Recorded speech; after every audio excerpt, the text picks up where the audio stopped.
Bienvenue, mesdames et messieurs, dans cette émission. C'est un plaisir de vous retrouver pour décortiquer de nouveau avec vous les grandes questions d'actualité qui sont marquées par des tractations relatives à la sortie du gouvernement. L'informateur qui est passé à la mission des formateurs continue son travail, il continue de recevoir les responsables des présidents et regroupements politiques, membres de l'Union sacrée. Question d'étudier ou d'analyser le profil des prochains animateurs du gouvernement. Comment le président va-t-il se comporter pour gérer les ambitions au sein de cette famille politique? Nous en parlons dans cette émission. Entre-temps, l'UDPS vient de mettre en place une structure chargée de gérer les ambitions des uns et des autres.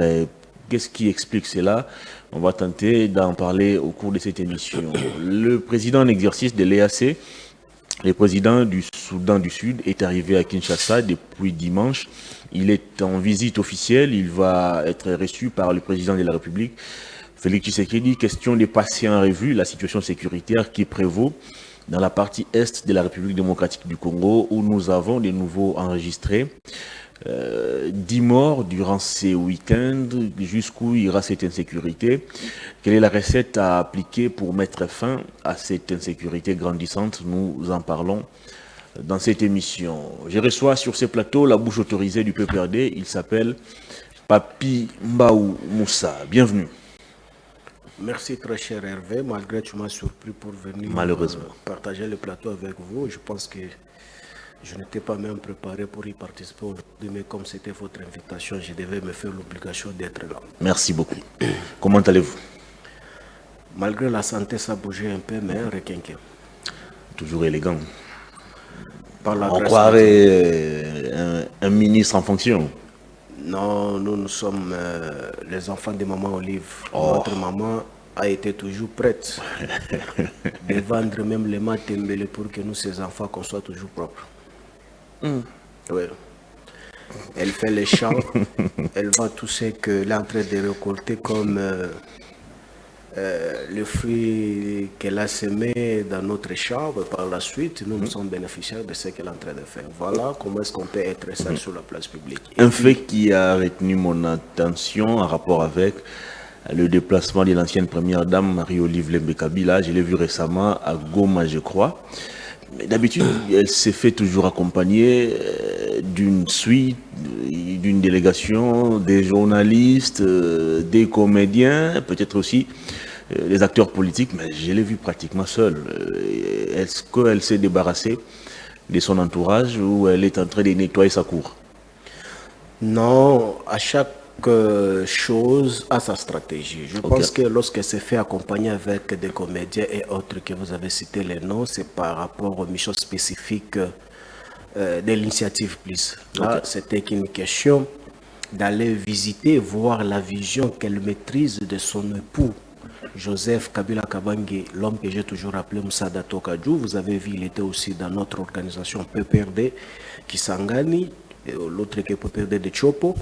Vous l'avez vu être à Goma, elle a été aussi reçue par nos camarades du PPRD Goma. Et par la suite, il s'envoie maintenant vers Bukavu, c'est là où elle séjourne encore jusqu'à aujourd'hui. Donc elle est en train de faire un grand travail sur le terrain, en recevant aussi nos camarades du PPRD pour apporter l'information que son époux Joseph Kabila Kabange l'a confiée. Vous savez, quand vous avez une femme qui maîtrise bien la vision de son époux, c'est très intéressant. Par rapport aux autres, vous pouvez être la femme de XY comme politicien, mais vous ne maîtrisez pas sa vision et vous ne l'accompagnez pas. Je pense que ça dérange. Ici, nous, avec notre maman, après avoir maîtrisé et comprendre la vision principale de son époux, Joseph Kabila Kabange, voilà la raison pour laquelle elle est en train de l'exécuter sans faille, un succès malgré les jaloux. Bon, c'est tout à fait logique, ce n'est que la société. Je pense que c'est une recette pour nous. Très bien. Il y a aussi des questions qui taraudent les esprits des Congolais. L'on se demande toujours, mais où madame trouve ses fonds, où elle trouve tous ces moyens pour prendre comme ça en charge près de 50 personnes dans ces voyages, 100 personnes, faire déplacer des journalistes, des comédiens. On se demande par moment, mais quelle est sa source? Mais dur que fait déplacer les journalistes, il y a une cellule de communication dans sa structure, outre qu'on appelle Initiative Plus. Ils ne sont pas payés chaque jour. Ils sont payés quand il y a les activités. Mais c'est tout à fait logique. Même s'il faut se déplacer avec eux, ça ne peut pas déranger le budget. C'est que moi, je pense qu'aujourd'hui, ça fait combien de mois, combien d'années que depuis Maman Olive, elle s'est déplacée. Elle est en train de faire ses activités, des chants que je vous ai annoncé dès l'entrée des jeux, que notre maman fait les activités. Très bien. On est en train d'élever. Donc, il y a tant de choses qu'elle est en train de réaliser. Donc, elle a concentré ses recettes pendant 2 ans pour mener une action. Comment est-ce qu'elle va jouer? Vous croyez que nous, pour mener cette action, il faut aller toujours dans les mines pour aller piller? S'il y a des mines où on est en train de piller, elle nous exhiber. Nous, on ne peut pas des mines. Nous, c'est la terre qu'on est en train de cultiver. Nous sommes ici à Kinshasa, à Kingakati, nous avons des champs. Vous arrivez au Katanga, nous avons des champs. Vous arrivez au Congo central, nous avons aussi des champs. Donc, on produit. Très bien. Soit on concentre cette recette-là de toutes nos fermes de la République pendant une année. C'est beaucoup d'argent. C'est beaucoup d'argent. On ne peut pas s'autofinancer dans leur famille biologique, mais comme nous sommes passionnés de la République, il faut aller partager et assister les démunis. Voilà même les sinistrés. Les sinistrés de l'Est de la République, malgré les millions de la République, vous les avez abandonnés dans leur propre sort. Donc il fallait attendre une fondation, Initiative Plus, pour aller aider, assister même avec des bâches, parce que nous sommes dans la saison des pluies. Des bâches, ça coûte quoi pour la bâche où nos parents, nos femmes, nos filles, nos grands frères et sœurs peuvent se mettre à l'abri. Donc je pense que cette mauvaise foi n'a pas la place dans notre famille de Kabila. C'est pourquoi ce que vous avez vu, Maman Olive, dépêcher le paix qu'il a dans sa jubissière pour aller acheter des bâches pour donner aussi. Merci beaucoup. Un sujet qui va, ou qui pourrait peut-être susciter votre commentaire comme acteur politique, mais surtout comme politologue de formation, c'est ce qui se passe au Sénégal, où on a vu le président Macky Sall tenter d'abord un premier coup, vouloir repousser les élections sine die, une décision qui a été boutée par le Conseil constitutionnel, l'équivalent de notre Cour constitutionnelle, qui a fixé la date des élections, et ces élections ont eu lieu. Il y a un président qui est largement favori, je crois, il doit être déjà proclamé vainqueur, c'est l'opposant Yuri, je crois, je ne maîtrise pas encore son nom. Est-ce que en République démocratique du Congo, sommes-nous capables, sommes-nous à mesure de mettre en place des institutions fortes en lieu et place des personnes fortes, où on peut voir une Cour constitutionnelle s'opposer à une décision du président de la République qui l'a nommé, où les juges peuvent en tout cas bouter en touche des manœuvres politiciennes? Est-ce qu'on est capable d'avoir des institutions fortes comme au Sénégal actuellement? Bon, vous savez, c'est prophétique tout d'abord. Quand vous regardez l'histoire de ces derniers qui viennent de passer président de la République et de la prison à la présidence de la République, et quand vous regardez, c'est la même date qu'il a été arrêté, la même période de Ramadan où il a été transféré en prison, la même date où il s'est fait élu comme président de la République. Vraiment, c'est très significatif et c'est une histoire. Je pense que créer les institutions fortes que les hommes, je pense que tout d'abord, avec notre justice qui est malade, comme le dit M. Chilombo, je pense que c'est difficile. Ici, vous allez constater avec moi une réforme cavalière. On a opéré dans ce secteur de la justice. Vous avez constaté que non, le président de la Cour constitutionnelle a l'équivalent du président de la République. Et autres juges au rang du Premier ministre. Les autres au rang de vice-ministres, des ministres d'État. Donc je pense que vous avez cet monogramme-là. Mais c'est déjà un problème. C'est déjà un problème. Déjà, quand le président de la Cour constitutionnelle se croit déjà être l'équivalence du président de la République, ça dérange. Ça dérange. Le juge qui vient de la préséance après lui au rang du Premier ministre. Mais c'est gravissime. Comment est-ce que ce dernier va respecter aussi le Premier ministre qui est de l'exécutif?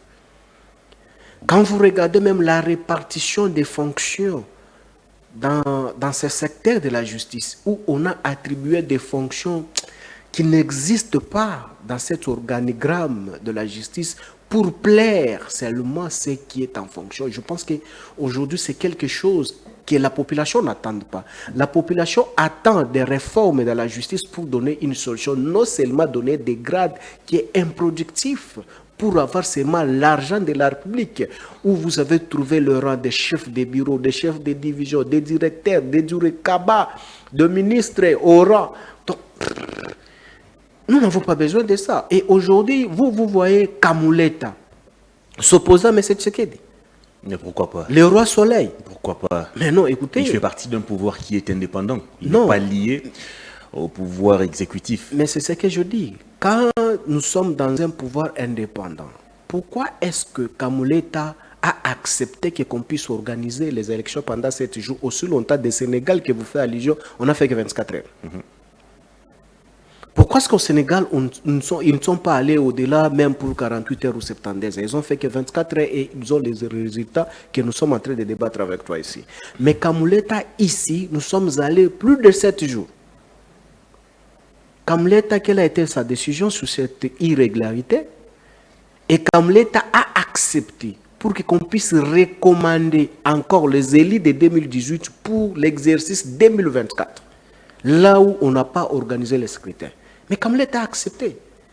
Vous voyez ici en République démocratique du Congo, sous régime du roi Soleil, que Kamuleta peut s'opposer. Voilà comment est-ce qu'on avait débarqué celui que Kamuleta a remplacé. Il s'appellerait qui?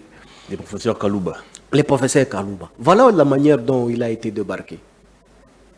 Or, la loi qui organise le fonctionnement et les attributions de ces dernières n'organise pas ou ne fixe pas cette modalité qui a subi Kamuleta et Kalouba pour se faire remplacer par Kamuleta. Mais par la décision du roi Solaire, lorsqu'il s'est levé lundi 4 matin, il dit que je ne vais plus voir ces derniers. On a fait partie, le président de la Cour constitutionnelle, comme un petit monsieur sous la fenêtre. Alors le problème, c'est la politique qui domine la justice ou qui domine pratiquement tous les domaines de l'État, ou c'est ceux qui ont bénéficié du pouvoir leur confié par les hommes politiques qui se sentent dans un devoir de redevabilité vis-à-vis d'eux.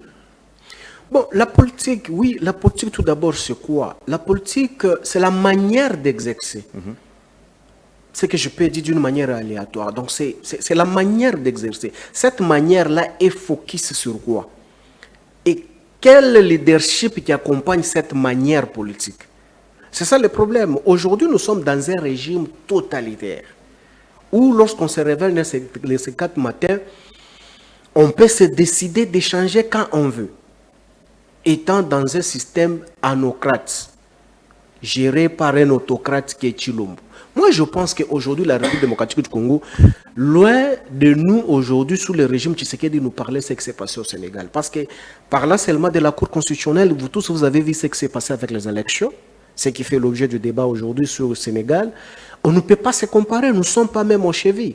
Parce que Kamuleta a fait la honte de tous les présidents de la Cour constitutionnelle qui ont défilé sur cette table où il s'assoit comme président de la Cour constitutionnelle. Fort malheureusement, pour lui, il s'est enfoncé encore beaucoup plus parce que, étant ce que j'aurais appris, un pasteur.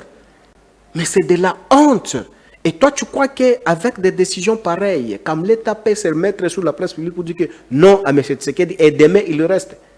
Mais si Dieudonné Kalouba a jugé que les dossiers de Matata étaient vides, Matata n'était pas jugeable, ou soit ne pouvait pas faire l'objet d'arrestation par rapport au principe ou les méandres que lui maîtrise étant professeur aussi. Mais il a payé le prix. Mais au moins si Kalouba avait accepté d'arrêter d'une manière cavalière, sans créer une autre roue là-dessus, je pense qu'il pouvait être là président de la Cour constitutionnelle jusqu'à ce jour. Moi, je pense que c'est une leçon qu'a administré certains dictateurs en Afrique, surtout pas nous les kabylistes, parce que Kabila a fait la preuve de la maturité pour laisser le pouvoir, état militaire à un civil de souche. Je pense que c'est une preuve éloquente qui a fait que l'Afrique puisse féliciter jusqu'à ce jour et respecter Kabila. Très bien, je reviens encore sur vos propos en rapport avec le fonctionnement de la justice. Vous avez évoqué le problème de leadership qui doit encadrer ou accompagné la politique qui est exercée au pays, mais vous avez géré aussi ces pays pendant 18 ans. Vous avez certes organisé notre justice en éclatant à trois les différentes cours. Vous avez donné de l'impulsion, c'était bien, on avait salué. Mais est-ce que vous avez réussi, est-ce que Joseph Kabila avait-il réussi à transformer l'homme congolais? Bon, il avait d'ailleurs avoué qu'il n'avait pas réussi à le faire, mais est-ce que Kabila avait réussi à impulser des institutions fortes, en lieu-place des hommes forts? Parce que votre gouvernance nous a donné aussi l'impression qu'il y avait des gens qui étaient plus forts que les institutions. Mais fort malheureusement, dommage, à l'époque où il y avait les hommes plus forts que les institutions, au moins on ne vivait pas des bavures judiciaires comme on le vit aujourd'hui, où on se prétend avoir les institutions fortes que les hommes. C'est dommage. Nous, les kabylistes, quand vous regardez par histoire, on a eu à révoquer plusieurs magistrats. Et certains sont repris aujourd'hui. Hein? Mais c'est Kabila qui les a repris encore. Ce qui est triste. Par leur moralité, nous, les kabylistes, nous l'avions chassé dans cet organe ou dans cette corporation ou dans cette structure outre que la justice. Exact, ça c'est vrai. Mais aujourd'hui, dites-moi 5 ou 6 seulement magistrats ou au juge que M. Chilombo a fait partie après avoir fait la déclaration sur la place publique que non, la justice est malade, est caporalisée, est manipulée par mes collaborateurs. Il a sanctionné qui? Au contraire, c'est de réhabiliter ce que Kabila avait chassé pour leur confier une lourde charge au profit de son régime. À quoi est-ce que vous nous reprochez, nous? Quand M. Tshisekedi est arrivé au pouvoir, il a chamboulé, il a modifié même le fonctionnement. Donc cela veut dire qu'on a fait une autre la mise en place de la justice. On a remplacé ce que Kabila avait laissé pour ramener ce que M. Tshisekedi pouvait le faire parvenir dans certaines fonctions pour les raisons qui lui est propre. Mais pourquoi est-ce que la justice s'est empirée encore de ce qu'on n'a jamais vu? Parce que ce que Kabila avait laissé, c'était les voleurs. Les enseignants, c'était les enseignants moins intelligents, les enseignants moins formés. Mais jusqu'à ce jour, aucune formation pour la mise à niveau pour les enseignants, pour que les enseignants puissent donner quand même le meilleur, plus que ce que M. Tshisekedi prétend que non, ils étaient les moins intelligents ou les moins informés. Aucune réforme. Parce que moi, je pense qu'aujourd'hui, dans le système de gestion ou dans le système administratif, il y a ce qu'on appelle les réformes. Il y a au moins 4 types de réformes qui prévaut le réforme administratif pour le fonctionnement étatique. Quel est le genre ou quel est le type de réforme initiée par M. Tshisekedi? Je pense que dans la justice aujourd'hui, il y a un sérieux problème. Quand vous vous levez dans ce 4 matin, même ici dans la commune de Gombe, c'est déguerpissement. Quand vous allez même en passant là-bas, aujourd'hui, c'est à la merci des tout-puissants, où on est en train de déguerpir tout le monde chaque Exactement. jour. Au quartier Plaza, j'ai reçu énormément de messages. Voilà. On accuse certains acteurs politiques d'instrumentaliser la justice et la police pour déloger la population. Mais quand toi tu dis ça, mais les sites, les centres d'enfouissement technique d'Impassa, plusieurs hectares que Kabila a légués à M. Tshisekedi pour enfouir d'une manière technique les déchets de la ville-province de Kinshasa, est spolié aujourd'hui par le régime qui par des hommes forts de sa famille, accompagné avec un procureur sur place, en train d'aplanir déjà comment est-ce qu'il faut construire des maisons de particuliers là-bas. Mais je me pose la question, c'est que M. Tshisekedi est en train de créer sur la place publique que non, il va s'investir dans l'assainissement de la ville-province de Kinshasa. Mais lorsqu'on va faire des collectes de déchets, quand on évacue, on va les enfouir où? On va les traiter où? À Loya. Mais sa famille est en train de spolier les sites d'enfouissement d'Impacha, accompagné avec un procureur sur place, sur le terrain. Il y a les images que je peux vous le montrer. C'est en passant. L'État est en train de spolier un bien de l'État en déguerpissant l'État au profit des tierces, au profit d'une famille qui se prétend être la famille du président Tshisekedi. Mais la population qui est censée de bénéficier de ces sites-là pour les immondices sont à leur sort. Mais à quoi est-ce qu'on gère? Et on protège quoi? Mais vous allez nous parler de la justice. Il s'agit de quelle justice? Mais vous allez organiser bientôt les élections du gouverneur. Le gouverneur qui serait élu de la ville-province de Kinshasa sous l'assainissement de la ville-province qui est le pylône principal aujourd'hui de la ville-province de Kinshasa, c'est l'assainissement, parce que les immondices sont partout. Même devant l'eau, il y a des immondices, tu te rends compte. Même les rivières pour traverser, pour aller chez M. Tshisekedi, c'est trop sale. Mais tous ces immondices, quand on va les évacuer, même quand lui-même il passe à Kitambo Magazé, allez voir tant des immondices. Ici, vous arrivez même à la galerie présidentielle. Même devant le bureau du gouverneur lui-même. Même devant le bureau du gouverneur. Vous avez tout ça. Écoutez, mais tous ces déchets-là, vous allez le mettre où? Or, à l'époque de l'époque s'est transformée en paro. Les paros nous ont laissé des engins sophistiqués que le régime Tshisekedi a vendu sans pour autant acquis d'autres engins au niveau de la ville. Les collaborateurs de Mobile se sont donné les luxes pour vendre tous les engins aussi longtemps on n'a pas encore acquis d'autres engins. Ah bon?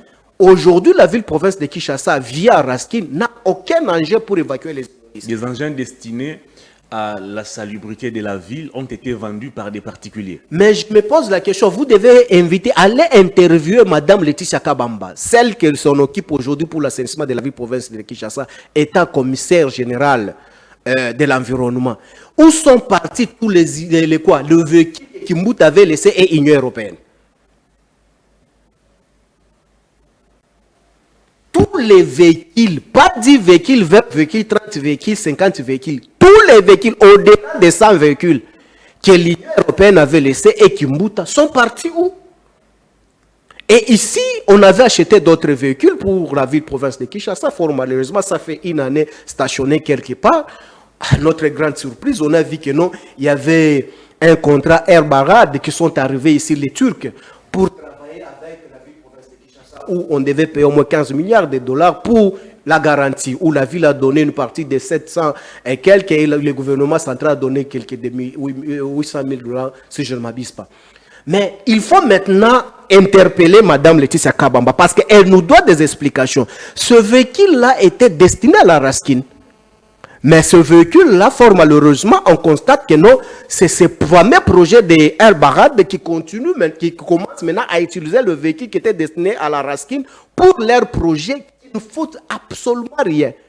Et poser la question à ces dernières, ces projets-là gagnent combien de millions à la ville-province de Kinshasa, où la Raskin n'a pas même un 10 francs aujourd'hui impayé, si c'est 37 mois d'impayement. Là où on avait fait la station de transfert vers Sony Kafuta, tu as vu là où il y a tant des immondices, c'est pour les fameux projets-là. Ça fait combien de temps tu as vu qu'on évacue encore là-bas? On est en train d'aller jeter les immondices vers le centre Kimbanguiste à Delvaux. Mais c'est gravissime dans un ravin. Mais aussi longtemps, le centre d'enfouissement technique d'Impassa est pollué par la famille Tshisekedi. Mais on gère quoi? Kabila Rwandais que vous avez traité dans ces pays-ci. Donc lui là n'avait pas sa famille ou ses collaborateurs qui pouvaient envier aussi construire là-bas en Passa. Ou Kabila avec Kimbuta. Kimbuta n'avait pas aussi ses collaborateurs qui pouvaient s'attribuer tous ces véhicules que l'Union européenne a laissés. Que de même véhicule qui a fait l'objet d'arrestation de Guy Matondo. Guy Matondo a fait plus de 7 ans de prison sous régime d'Empoï à cause de ces véhicules-là.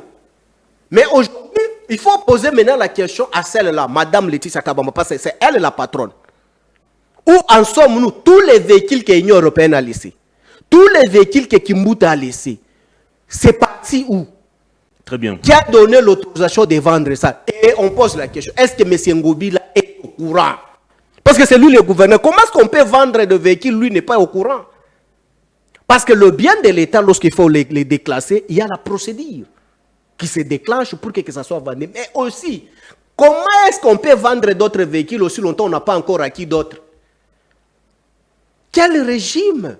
Et aujourd'hui, nous voulons comprendre que ce programme-là, comme ce n'est pas vraiment un plateau spécial sur ça, je viendrai ici pour un plateau spécial sur les contrats El Barad, qu'on va maintenant démontrer avec des preuves tangibles que vous allez comprendre qu'est-ce qui se passe dans les provinces de Kinshasa. Et puis aussi, je vous exhorterai, mon frère, il faut prendre votre micro. Allez interviewer Mme Laetitia Kabamba. Où en sommes-nous avec les engins qu'elle a accompagné le gouverneur Gentini Ngobila en Angola, que vous avez vu les images circuler dans les réseaux sociaux. Le véhicule disposition de la Raskin. Où en sommes-nous avec ces véhicules? C'est arrivé, c'est stationné où? Non, écoutez, vous savez, nous les Kabylistes, on a été vraiment victimes. Hein. On nous a traités de tous les mots. Je pense que Kabila a été diabolisé par les mensonges de l'IDPS. Aujourd'hui au pouvoir, on a détruit Kabila par le mensonge. Mais nous, aujourd'hui, nous sommes déterminés, on va détruire M. Tshisekedi avec la vérité. Et M. Tshisekedi serait détruit avec la vérité. Parce qu'on va établir la vérité sur la place publique. Lui montrer ce qu'il est, ce qu'il fait, ce qu'il a déjà réalisé, où est-ce qu'il avait pris le pays, où est-ce qu'il a amené le pays, où nous sommes où, on y va où. On va démontrer. Parce que nous en avons la capacité de le faire. Il a trouvé un pays avec un budget chiffré à 4 milliards, 5 4 milliards. ou 5 milliards. Aujourd'hui, le pays est allé jusqu'à atteindre plus de 15 milliards de budget. Il a trouvé un pays où les élèves étaient chassés de l'école pour non-paiement des frais. Il a matérialisé la gratuité de l'enseignement. Il a mis en place, ou il a décrété la maternité gratuite. Il y a énormément de projets. Mais heureusement, tu avais dit que les projets, moi je crois que ça allait être le programme, parce qu'il y a une nuance entre projet et programme. Je vous ai d'abord cité ce qui est déjà voilà. réel. C'est ce que j'ai dit. Je suis en train de vous expliquer parce que vous êtes quand même devant un administrativiste. Lorsqu'il faut parler de l'administration, c'est mon domaine. Je vous ai parlé de ce qui est déjà concret. Mais, gratuité de l'enseignement, budget à 16 milliards, voilà, de la maternité. Je viens petit à petit, step. Je voulais t'expliquer point par point. Monsieur Tshisekedi arrive au pouvoir et vous dit qu'il a trouvé le budget de 4,5 milliards, qui ne faisait absolument rien. Mais avec le budget de 4 milliards, que Kabila Rwandais que vous avez traité hier, on avait acquis au moins des avions qui, avec son régime qu'on a tué. Avec le budget de 4 milliards. Avec le budget de 4 milliards là, on avait la capacité de payer les fonctionnaires chaque quinzaine du mois où les fonctionnaires pouvaient être notifiés dans son téléphone pour son salaire. Avec le petit budget de 4 milliards là, au moins que les taux de dollars n'a jamais atteint 28 pour acheter 30 aujourd'hui. Avec les taux faibles des budgets que vous nous traitez aujourd'hui, le pouvoir d'achat n'est pas ce qui est aujourd'hui de ce que vous nous chantez le budget de 7 milliards. Avec le faible budget de 4 milliards, Kabila a acheté le matériel pour rétablir le courant dans l'espace Grand Kassai de M. Tshisekedi, de Kakobola et de Chitskatende, où c'est abandonné jusqu'à ce jour ici, on n'arrive pas à terminer par les propres Kassai qui sont au pouvoir. Mais les Rwandais, Kabila qu'on a traité hier, a voulu alimenter Kassai. Il a acheté tant de choses qui chôment encore dans les entrepôts de l'SNCC à Lubumbashi. Pourquoi il n'a jamais réussi à matérialiser ces projets? Mais il faut poser maintenant les autochtones qui s'opposaient de ce que Kabila est en train de faire pour leur province. Mais aujourd'hui, Kabila n'est plus au pouvoir. Tout ce qu'il avait acheté, qu'est-ce qui manque pour le montage, que ce qu'on appelle Chitskatende soit alimenté? Parce que Kakobola déjà c'est un exercice. Mobaïmbongo déjà. Et autres déjà c'est un exercice. Katende ça traîne pourquoi? Parce que ce n'est plus Katangé qui est au pouvoir. C'est un Kassaï des pères et des mères. Avec le faible budget de 4 milliards là, les 4 millions, ouais, Kabila a organisé, a construit une route qui pouvait quitter Kinshasa jusqu'à Chikapa. Aujourd'hui, tu peux prendre des petites voitures à pied en jetant les ponts Luangue jusqu'à Chikapa. Il reste que 6 et 60 km pour que ça arrive à Kananga ou 100 km. Mais des pères et des mères de leur espace Grand Kassai, de prendre seulement là où Kabila a laissé la route, ici c'est le nom arrive, c'est déjà à Chikapa, ça va venir le donner, de prendre de là où Kabila a laissé jusqu'à Kananga. Parce que notre projet c'était faire ce qu'on appelle des voies communicationnelles. Donc relier la province l'une à l'autre. Mais là où Kabila a mené, où tous les Kassaïens aujourd'hui peuvent se déplacer même en moto jusqu'ici à Kinshasa, chose grave qui ne pouvait jamais se faire à son temps. Mais des pères et des mères de même espace Grand Kassai, ils attendent de quoi pour relayer de là jusqu'à Kananga. Kalambambouji, et je cite ici, Kalambambouji a été tracé sous notre époque. On a fait la route à terre abattie. La route à terre bâtie.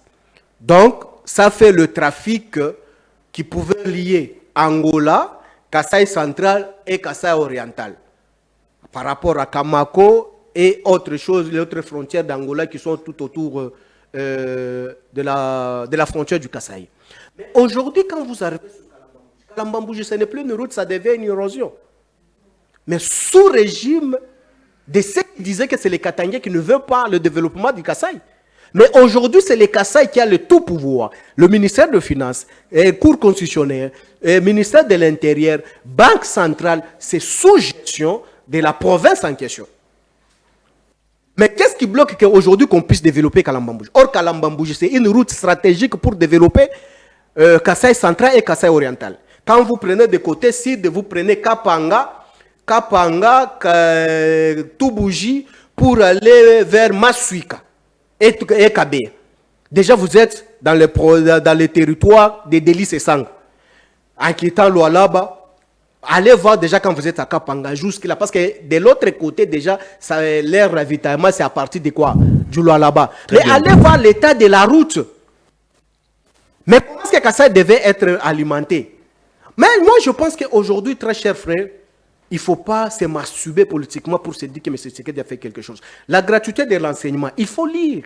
Il faut lire les archives. La gratuité de l'enseignement a commencé avec Maker Mwangu. Maker Mwangu est encore là vivant, il faut aller le consulter.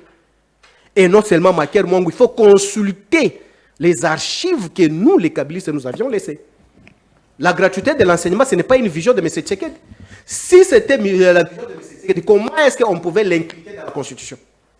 Donc ça existait quelque part dans la tête d'une personne pour que ça soit vraiment formaté en vue de le mettre en exercice. Très bien, vous évoquez la gratuité de l'enseignement qui est l'œuvre de Joseph Kabila Kabange.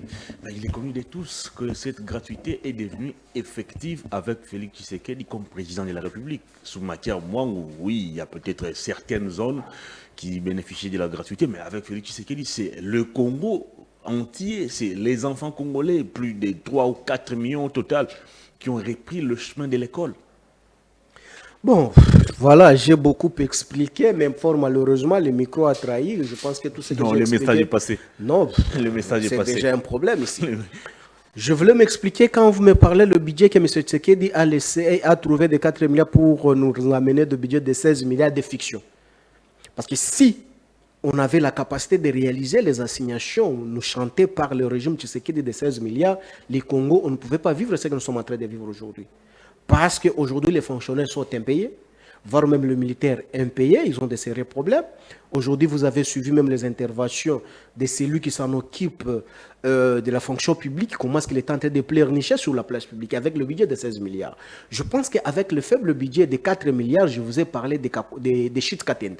Kabila a acheté tout ce qu'il faut construire comme chute de Katende pour que Kasaï soit alimenté en énergie électrique.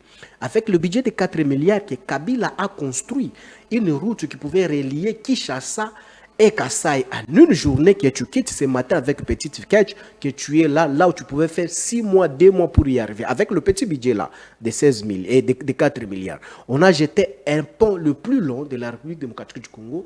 On vous a jeté pont Loigné, où tous les Kassaïens passent aujourd'hui, même avec vélo pour arriver ici à Kinshasa.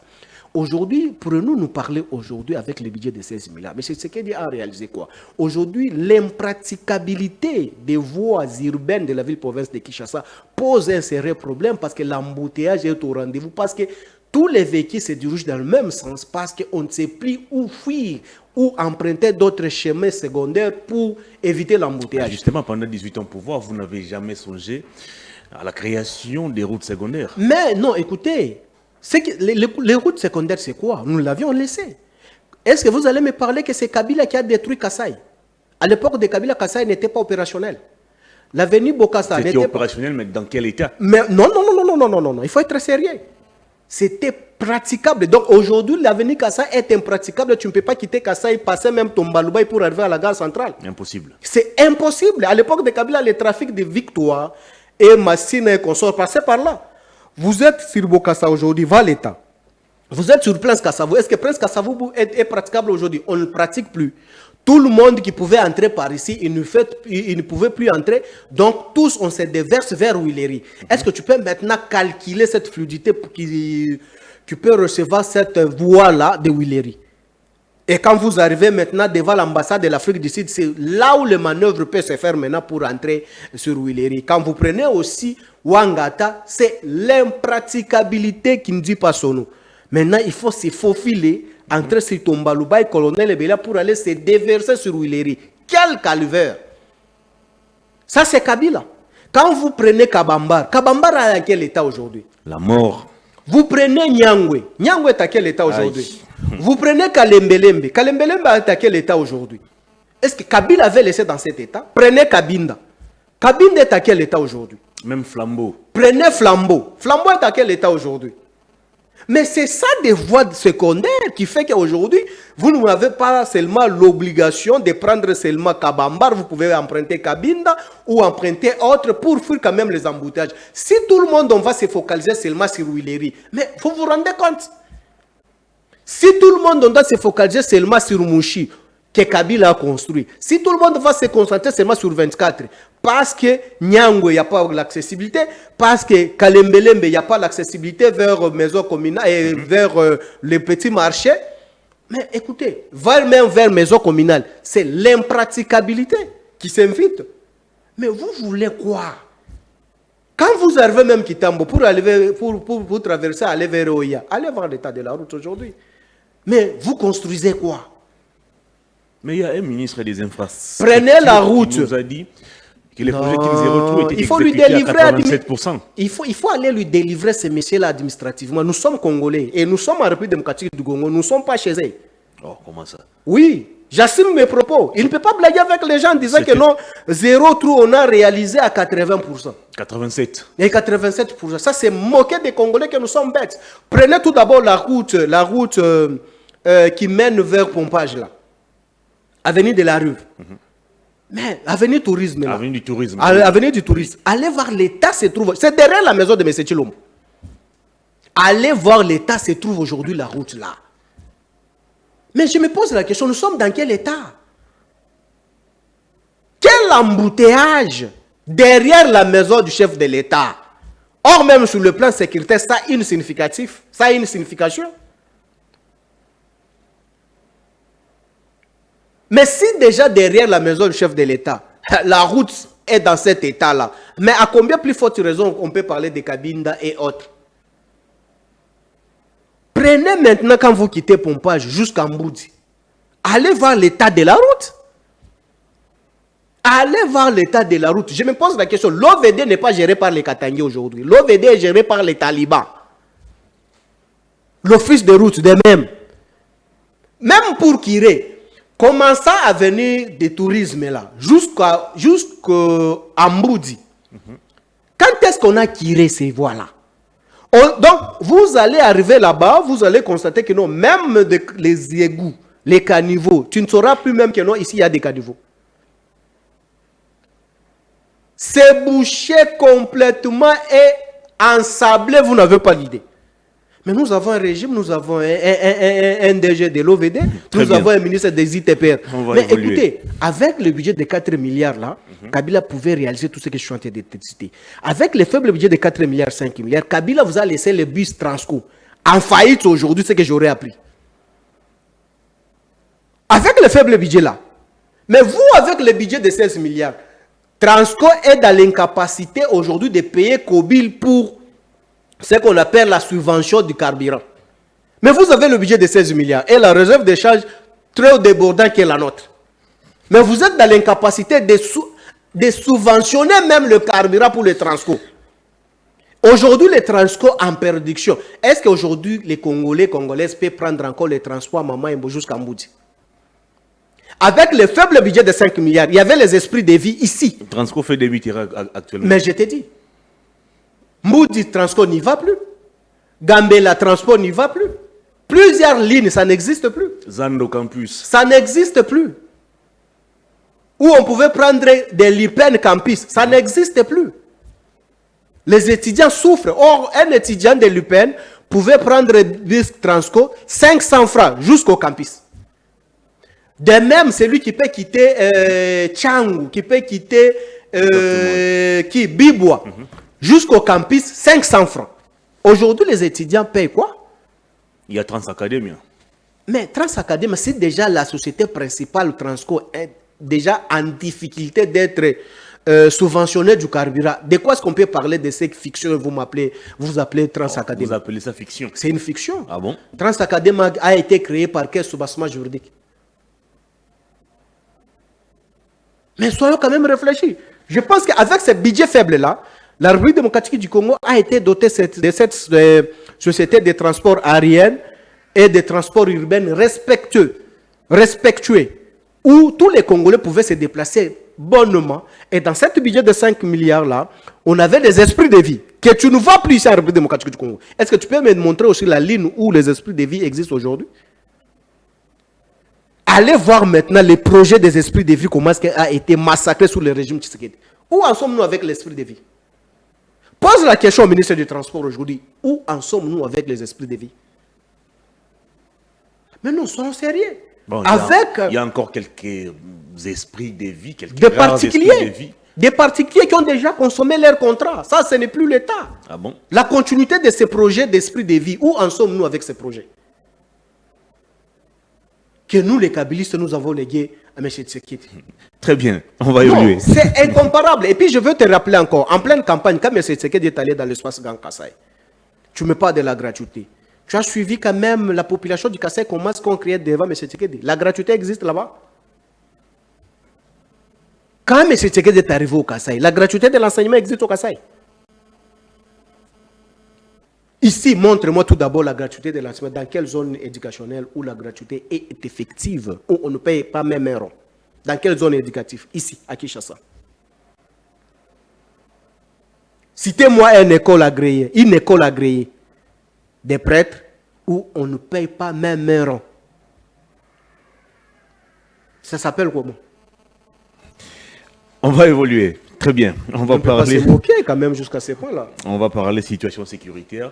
Le président en exercice de l'EAC, le président soudanais, est arrivé à Kinshasa depuis dimanche. Il est en visite officielle. Une rencontre est prévue entre lui et son homologue congolais, Félix Tshisekedi. Question de passer en revue la situation sécuritaire qui prévaut dans la partie est du pays. Est-ce que vous pensez qu'à ce jour, il est encore important et opportun pour le Congo de continuer d'exister encore dans cette organisation sous-régionale qui s'appelle EAC, mais aussi de compter sur les forces étrangères comme la SADC qui sont annoncées dans les prochains jours? Est-ce que nous devons continuer à participer encore à ces différents forums, à ces différents sommets qui s'organisent autour de la situation sécuritaire à l'Est? Bon, très cher Hervé, moi je pense que c'est improductif. On ne peut pas vraiment casser la tête dans cette histoire pour affoncer encore la République démocratique du Congo parce que ce qu'on parle de la diplomatie s'accompagne avec la force interne que vous avez organisée pour s'imposer. Aller négocier en étant de faible, en état de faiblesse, je pense qu'on ne peut compter que l'échec. Je pense qu'aujourd'hui, la République démocratique du Congo, on doit tout d'abord se focaliser d'une manière interne. Qu'est-ce qu'il faut faire? Qu'est-ce qu'il faut relever comme défi pour qu'on soit fort avant d'aller négocier ailleurs? Je pense que l'EAC en République démocratique du Congo, jour pour jour, c'est 3 ans aujourd'hui, si je ne m'abuse pas. Quel est le rendement? Quelle est la recette déjà préparée? Quelle est la recette déjà présentée devant les consommateurs, outre que nous, les peuples congolais? Zéro. Mais comment est-ce qu'on doit continuer encore de discuter avec eux? Quand vous me parlez du président du Soudan, nous sommes à base à Haut-Ouélé. À Haut-Ouélé, aujourd'hui, c'est une province soumise à une insécurité à outrance venant du pays que vous me citez. Parce que quand vous regardez ce qui se passe là avec des Mbororo et Conso, c'est soutenu par quel pays? C'est le pays que vous me citez, le nom. Mais comment se fait-il que l'agresseur peut s'habiller en anneau encore pour venir ici pour négocier avec nous, voir nos stratégies, pour nous infliger d'autres choses que nous, on ne sera pas encore à mesure de se débarrasser? Moi, je pense que M. Tshisekedi devait réfléchir mieux pour qu'on puisse se débarrasser de cette histoire. C'est l'improductivité de s'amener dans cette histoire-là. Moi, je pense qu'aujourd'hui, la République démocratique du Congo doit s'organiser d'une manière interne tout d'abord. Parce que ce que nous avons compté ailleurs et par ce que, comme nos partenaires, ça n'a rien produit. Pourquoi est-ce qu'on doit encore continuer? Pour quelle finalité? Parce que l'EAC est arrivé, nous a fait de cette révélation des zones tampons qui aboutit à rien. Aujourd'hui, la zone tampon a profité à quoi? À nos populations qui sont à l'est de la République. Pourquoi est-ce qu'on continue à garder l'EAC? L'EAC, quel est l'avantage sécuritaire qui bénéficie de la République démocratique du Congo derrière l'EAC? C'est ça les grands problèmes. Comment se fait-il qu'on peut continuer? Et puis je me pose la question, quelle est la modalité de paiement de ces contingents? Le bénéficie quoi? Qui leur paye? La République démocratique du Congo débourse quoi? Parce que moi je me pose la question, comment se fait-il qu'un pays paie débourser ou soit paie détacher le contingent dans un pays où vous ne payez pas et lui-même continue à payer, il perd ses hommes et puis il garde seulement comme ça sans intérêt? Est-ce que ce pays ne profite-t-il pas aussi de notre naïveté? Parce que les différents chefs d'État de ces pays qui ont décidé d'envoyer leurs troupes sur le sol congolais ont été clairs dans leurs propos que nos hommes ne vont pas en RDC pour se battre. Ils vont pour faire observer les zones tampons. Alors pourquoi devons-nous faire appel à des troupes étrangères pour ne pas se battre, mais plutôt pour faire observer des zones tampons? Entre-temps, les rebelles continuent à gagner des localités. Donc, si toi, étant journaliste, tu n'as ni charge de l'État, tu as compris au moins ça. À combien plus forte raison, M. Tshisekedi et sa bande qui nous gère? Est-ce que les mots français utilisés par les généraux qui étaient dans cette organisation, les contingents de l'EAC, c'est un français qui n'est pas bien capté ou soit écoutable par le régime en place? Mais si c'est un français qui n'est pas écoutable par le régime en place, on peut te chercher pour l'interprétation. Mais c'est gravissime, ça énerve. Les gens que vous comptez sur eux, ils ne se cachent pas. Ils vous disent clairement qu'on ne vient pas pour se battre. On vient pour observer. Mais comment se fait-il qu'on peut compter pour les gens qui viennent pour l'observation? Aussi longtemps, nous sommes dans un sérieux problème, que le vu de nos Congolais est en train d'être massacré chaque jour. Mais comment est-ce qu'on peut compter dans un statu quo sécuritaire comme ça? Moi, je pense qu'aujourd'hui, la République, c'est ce que je t'ai dit, ça, ce n'est qu'une distraction. Ce n'est qu'une fiction. Mais c'est ce qui fait des déplacements inutiles pour aller rencontrer tous ces gens-là, de l'EAC, patati patata, pour ne rien gagner. Le week-end, il a été à Lusaka. Mais quel est le sort de ces déplacements? Dans un organisé par la SADC. Ça mon cher, tant qu'à l'interne, nous sommes dans l'incapacité de s'organiser d'une manière interne, on ne fera rien. Est-ce que tu sais qu'il y a l'un des présidents de la République qui est allé porter plainte contre la République démocratique du Congo, que la République démocratique du Congo est dans l'incapacité de gérer l'étendue du territoire de la République démocratique du Congo? Il faut couper la République, les laisser une partie où ils ont la capacité de sécuriser. Est-ce que tu te rends compte? C'est un ex-président de la République. Il déjà la démarche est trop avancée pour balkaniser la République démocratique du Congo. Oba Tchandjo. Est-ce que vous savez, il a porté plainte. Il a porté plainte. Il y a des présidents qui ont porté plainte sur la République démocratique du Congo. La République démocratique du Congo est dans l'incapacité de gérer l'étendue de la République démocratique du Congo. Qu'est-ce qu'il faut? Il faut sissonner la République démocratique du Congo pour que le régime Tshisekedi ait la capacité de gérer le petit coin qu'on va leur confier. Alors concrètement, qu'est-ce que nous devons faire en interne pour barrer la route à tous ces plans machiavéliques? Mais écoutez, tu sais, très cher Hervé, quand vous êtes président de la République, précisément comme la République démocratique du Congo, où on trouve tout, c'est que comme matière ou la réserve stratégique du monde, il faut être un bon négociateur. Et il faut être un bon stratège. Tu sais, je me suis toujours dit avec les gens ici, lorsqu'on nous a toujours parlé de l'infiltration rwandaise, l'infiltration rwandaise est une infiltration intelligente. Que le Rwanda a commencé à infiltrer la République démocratique du Congo depuis 1950 quelques. Mais cette infiltration intelligente ne peut jamais se faire disparaître par le biceps. Il faut une autre intelligence pour la faire partie. Mais le biceps peut la faire disperser. Tant que c'est une intelligence, va encore se recomposer et contourner ce biceps-là pour donner une autre intelligence que le biceps va toujours fléchir.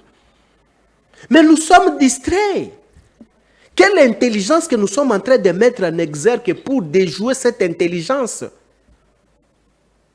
Parce que vous vous rendez compte à l'époque déjà de Mobutu, quand Bisengeman est arrivé comme Durkab de Mobutu, Dans sa compétence État d'URCAP, c'est lui qui nommait le mandataire, c'est lui qui nommait tout. Mais quand vous regardez dans le bureau politique même de l'MPR, il y avait les Tutsis. Quel était l'objectif? C'est de conquérir, de comprendre qui est le peuple congolais. Est-ce que tu sais que même à l'époque du Zaïre, à l'époque de Mobutu, le Rwanda a parvenu à gérer même CNRI, Centre national de recherche, d'investigation, de renseignement. Tu te rends compte, un coordonnateur Tutsi a géré ces structures de renseignement. Tu sais combien il avait engagé ses frères? Est-ce que tu sais que même les mandataires à l'époque, Sofide, Izebe, étaient gérés par les DG de Tutsi, nommés par Bisengeman? Des partenaires fiables, des grands parts, même des grands hôtels que vous tapez la poitrine ici, des Citibank, Coca-Cola. Mais tout est parti par où? C'est par ici.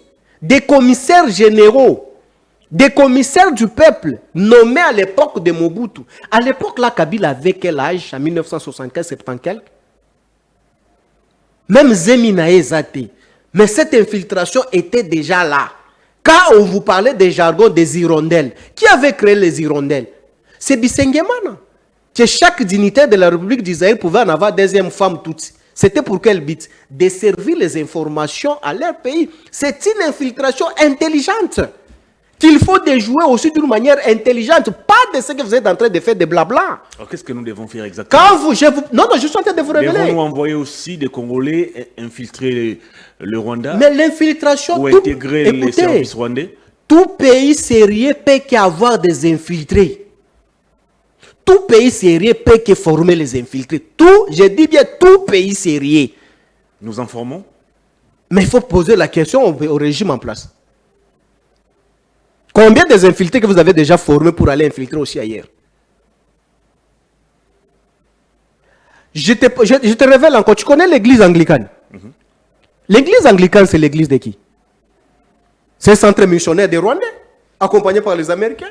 Où on prenait même en charge les élèves congolais gratuitement, ceux qui n'avaient pas la possibilité. Même si vous avez la possibilité, mais tu as un parrain qui te parraine, commence à payer pour toi le Minerval. Parce que moi, j'ai vécu ça au Katanga. J'ai vu ça. Et j'étudiais avec mes amis rwandais, même place, où on n'avait pas les problèmes. Très doux, très intelligents.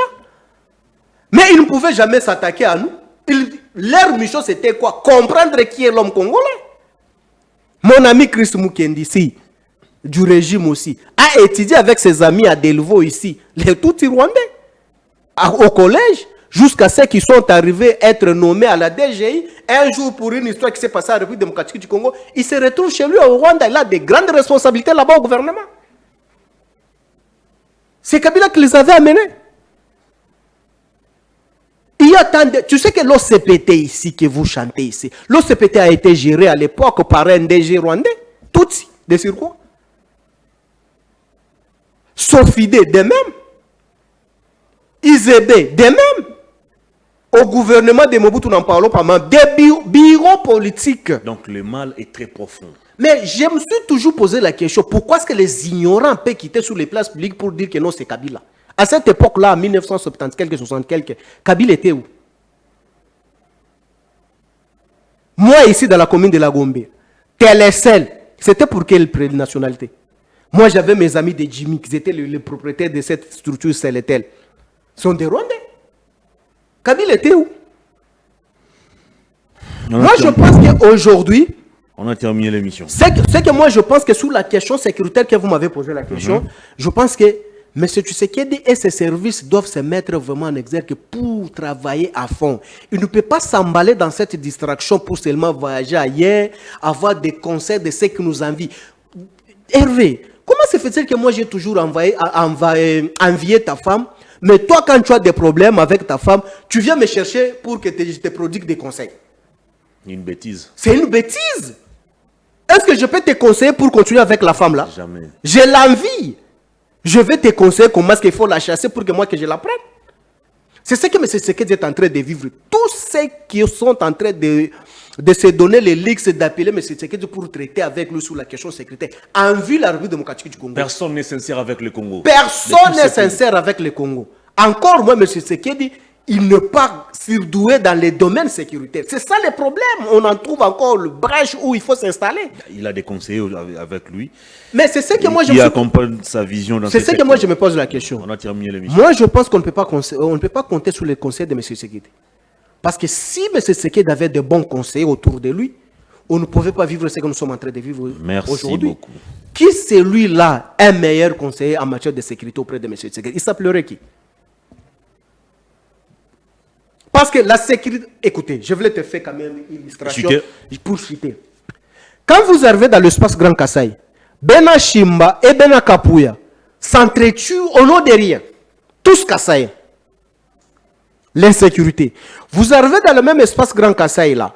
Vous avez les Loulous et les Kété. Ils s'entretuent entre eux. Quand vous montez maintenant à l'ouest ici, vous avez les Teke et les Yaka et les autres s'entretuent sur la ferme Mobondo. Vous n'avez pas l'idée.